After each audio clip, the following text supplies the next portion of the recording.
What's up, y'all? It's Leonard from Zen Holistic Fitness, and in this video, I'm going to show you the current planche progressions that I'm working on. I've been able to progress with the tuck planche, and so now I'm working on strengthening the advanced tuck planche. So this workout is specifically geared for bridging the gap from tuck planche to advanced tuck. As usual, I'm going to give you a bunch of useful form tips, a bunch of useful calisthenics general advice throughout the entire video. So make sure you stay till the very end to learn everything you can about training planche properly and training calisthenics properly. So with that, let's jump right into the first move of this workout. First up, we have tuck to advanced tuck planche extensions. I'm using a resistance band under my center of mass to assist me. So let's see what that move looks like. You start in a tuck planche, strong protraction, knees to chest. You extend to a tuck planche, to an advanced tuck, and come back in, just like that. So we're going to go for 5 reps with this move. Strong protraction for the entire rep, guys. Chin pointed. You do not want to rush into the advanced tuck planche. I spent so many months just focusing on tuck planche before moving on to the advanced tuck. You want to build a strong base before moving up in progressions.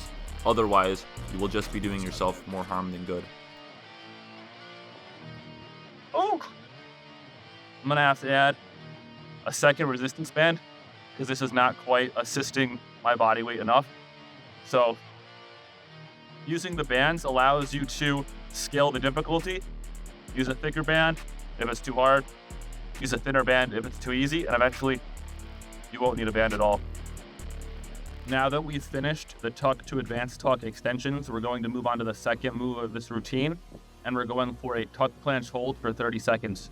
So for this move, I'm going to try and keep strong protraction for the entire 30 seconds. Keep my knees tucked to my chest as hard as I can.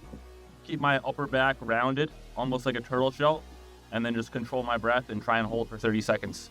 So let's go. Keep that chin pointed.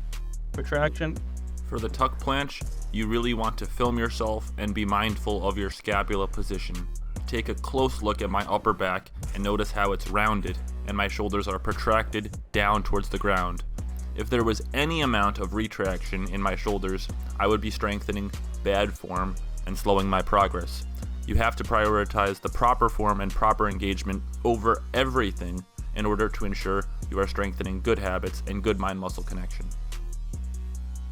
As always, rest for 3 minutes and do 3 sets per exercise. Next up, we're doing feet elevated, tuck to advanced tuck planche leans. So it's basically like a tuck planche, but we're keeping our feet on an elevated surface. So I'll show you what that looks like. We're going to go for 5 reps with a 5-second max hold at the end. So you start in tuck planche, you lean to advanced tuck with strong protraction, just like that.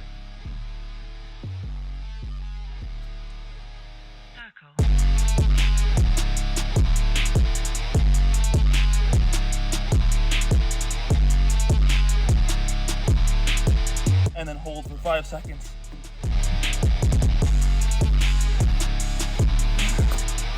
Woo.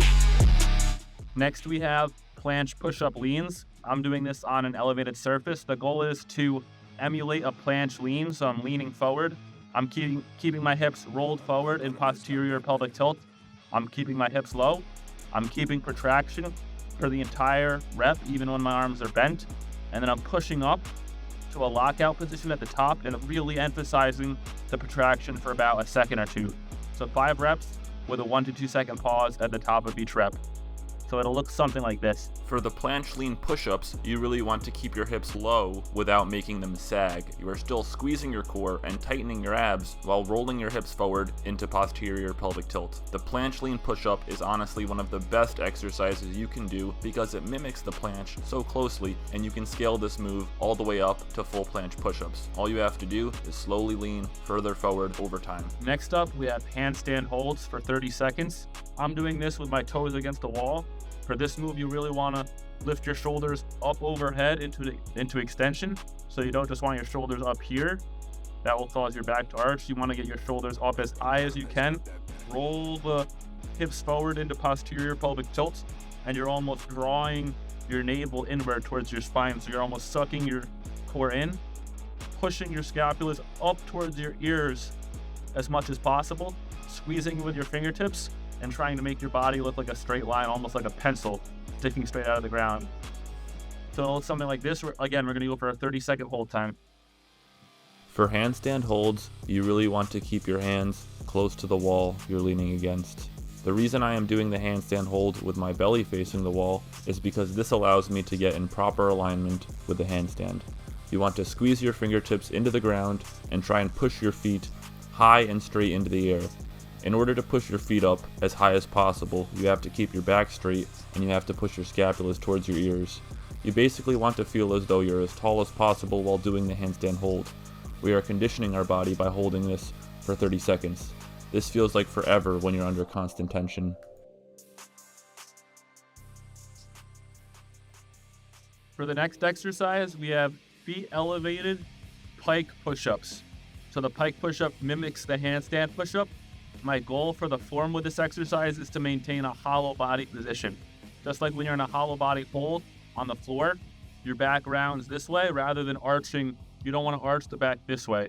The goal is to keep your scapulas protracted, core engaged posterior pelvic tilts, and do the pressing, the overhead pressing in this range of motion, okay?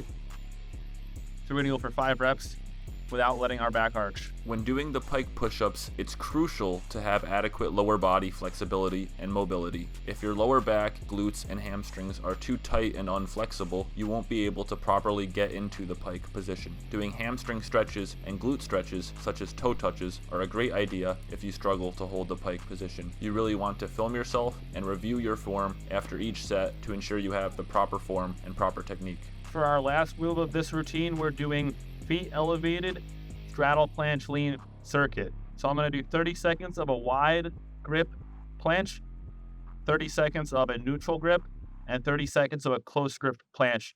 I'm doing it with my feet straddled like this on an elevated surface. The goal with this move is not to lean as far forward as possible.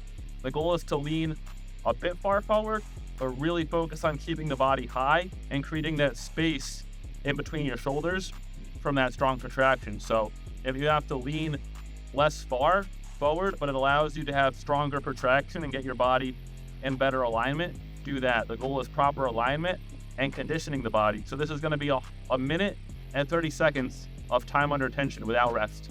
So like I said, 30 seconds wide grip, 30 seconds neutral grip, and then 30 seconds closed grip on a feet elevated surface. If y'all are ready, let's jump right into the first 30 seconds. Keep your hips low and just hold for time. As you can see, I'm not leaning that far forward with this move. I'm focusing on pushing my scapulas and pushing my shoulder blades down towards the ground to round out my back and maintain proper protraction. The goal of this exercise is to condition the muscles responsible for maintaining strong protraction. By holding this protraction for a set amount of time under tension, we are stimulating our body in a novel way. This novel stimulus is a key driver for strength gains and muscle growth. All right. I'm gonna switch.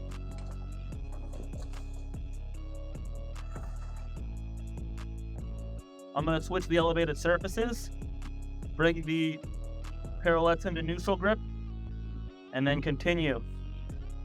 My body is not used to holding protraction for such a long time, so by training this move, I am forcing my body to adapt and be more comfortable with proper protraction and proper planche form. With this move, you go wide grip, neutral grip, and close grip. By training the planche lean in different grips, you become a more versatile athlete and you gain further control over your scapula and its positioning. If 30 seconds is too long, start with a shorter duration and slowly build up over time. All right. Last but not least, guys, bring the parallettes into close grip.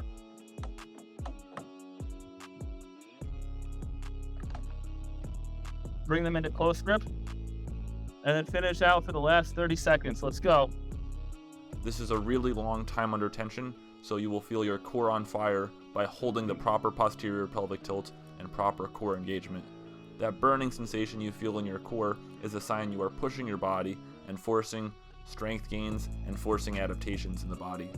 If you feel you are losing protraction, it's better to come down and rest and go back up again when you have strength. You do not want to be practicing bad form. It will only strengthen bad habits, which you do not want to do. Holy cow. That is a crazy finisher. You're going to want to do this routine for a total of 3 rounds. So 3 sets per exercise.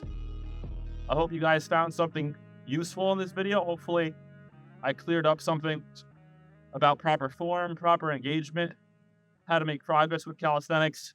Hopefully you found something useful. If you made it to this point in the video, thank you for watching all the way to the very end. Subscribe for more content. Comment what video you want to see next. Like this video if you liked it. Share it with a friend who's trying to learn planche, trying to get stronger. Revisit this video, come back to it, incorporate it into your weekly routine. And I'll see you guys in the next episode. Stay tuned for more. Peace out.